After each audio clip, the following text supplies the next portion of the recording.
Welcome back. We're diving straight into a really fascinating profile submitted on the painter Benjamin Spires. Yes, a very deep piece. It is. It looks at his technique, his themes of transformation and empathy, and his incredibly wide-ranging influences. Mm-hmm. And I think that's the place to start. A key theme seems to be how he wrangles all these, very diverse, almost contradictory inspirations. It really is. So the first thing that jumps out is that the discussion of Spires' influences needs to go beyond just sort of cataloging names. Right. I mean, the material makes a great case for his intellectual breadth. We get everyone from Caravaggio to David Lynch, Sonic Youth, Cronenberg, it's all there. It is, but it feels like a list. A very impressive list, but a list nonetheless. But right now, the logic and the chaos are just kind of sitting next to each other. Yeah, we're leaving it up to the reader to figure out how they actually combine. We're not showing the chemical reaction. We're not. And that's the misstep. So I think the way to really elevate this is to stop listing and start synthesizing. Pick specific, contrasting pairs from that list and use them as a lens. Use them to show the friction. Yes, show how they create that dynamic tension he's always after. You move from just citing sources to analyzing their function. Okay, so give me a concrete example. Well, instead of just saying he likes Caravaggio and he likes David Cronenberg, you put them in direct opposition. Right. You could explicitly show how the classical mastery and darkness of someone like Caravaggio represents that logic and order he builds on. The foundation. The foundation. And then you contrast that directly with the bodily horror and dissolution you get in a Cronenberg film. That's the proposition that rejects the rational. So we stop talking about Caravaggio and Cronenberg and we start talking about the Caravaggio-Cronenberg equation? Precisely. You analyze the counterpoint. The material even gives us the perfect key for this. It mentions he learned the power of counterpoint from watching The Elephant Man. Ah, that's a crucial quote. It is. I mean, that film was all about a humane, ordered spirit trapped in a chaotic, disordered shell. You can use that concept as a bridge for his entire aesthetic. Show that mechanism of creation. And that gives the whole profile much greater authority right from the start. It does. Okay, so that idea of structure, that actually brings me to the second point, which is about the figures themselves. The anatomy. The anatomy.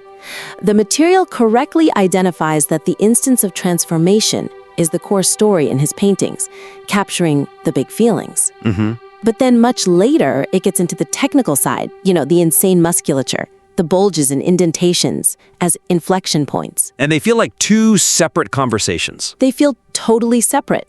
You have this fantastic argument about emotional transmutation over here, and then this brilliant technical analysis over here. And the connection between them is it's assumed. Yeah, and I worry that if they're not explicitly linked, a reader might just see the distorted anatomy as a stylistic choice. Like, oh, it's just surrealism. Right, a flourish. Instead of what it actually is, which is the physical evidence for the emotional claim. Exactly. The solution here is structural. You have to integrate the technical explanation directly into the discussion of emotional transformation. So the exploded anatomy isn't just a technique for creating tension. No. It's the literal vehicle for that moment of becoming. The body itself is the record of the feeling. It is the record. The body is distorted because the emotion is too big for realism to contain. That's the argument. Okay, I see that. That's a powerful way to frame it. It is. And you have the language to do it. Take that great descriptive phrase you used, the musculature ballooning in a bicep, but taut as piano wire at the tendons. Okay. Use that specific detail right after you talk about the big feeling. Show that physical stress, that tautness, that sense of near rupture. That is the visual sign of transformation. The visual payoff for the emotional struggle. Exactly. And to make it razor sharp, you should use his quote, "Figuring out how to give a logic to his figures is a part of the work that Spiers savors." Right. Place that quote immediately before you detail how he manipulates the anatomy. Ah, okay, so you frame the distortion as a search for a new kind of logic. Yes. You tell the reader he's not breaking reality. He's building a new, functional reality, where feeling has a physical form. It makes the whole argument so much more cohesive and powerful. That really does unify it. Okay, so that seems to resolve the main internal structure, which I guess brings us to the third point, which is more about how the work sits in the world. The context. The context. Specifically, the material's strong reliance on Spiers' personal reasons for focusing on the female form. Right. This is always a sensitive area. It is. And the profile gives really compelling personal insight. His childhood, his mother, finding the female world infinitely more fascinating. It even acknowledges the history of the musculus in Western art. It does a good job with his intent. A very good job. But then when it gets to the specific anatomical details, the parts that command the eye with psychosexual compulsion, lips, ears, nipples, it sort of stops. It stops short of engaging with the contemporary conversation around the gaze. It does. And that lack of engagement leaves the argument a little bit vulnerable. It's relying entirely on the artist's personal history for its defense. I agree. And any sophisticated reader today is coming to the piece with that context already in their head. You can't ignore it. So you have to anticipate that critique. You have to get out ahead of it. The way to make the argument more robust is to briefly, acknowledge that cultural dialogue, nod to the critiques of the historical male gaze. Okay. And then immediately pivot. Use Spiers' own words about empathy and connection to frame his work as a conscious engagement with that history, not just a repetition of it. So you turn a potential weakness into a point of critical strength. You do. You acknowledge the landscape, but then you show how the artist is navigating it with his own very specific, very rigorous set of rules. The self-imposed rules. Yes. Follow that discussion of the psychosexual details with a proactive statement about how he mitigates objectification through his process.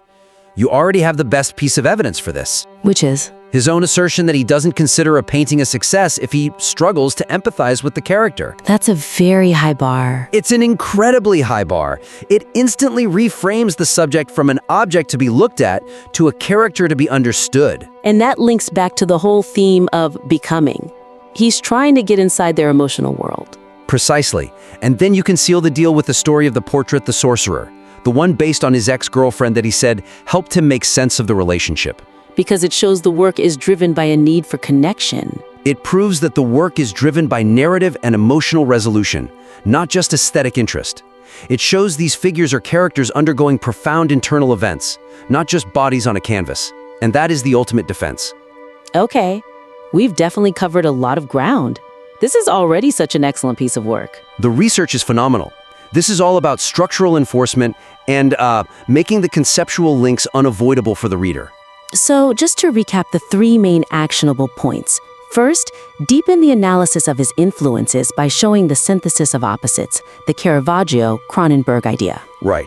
Show, don't just tell. Second, tighten that structural link between the anatomical distortion and the central theme of transformation.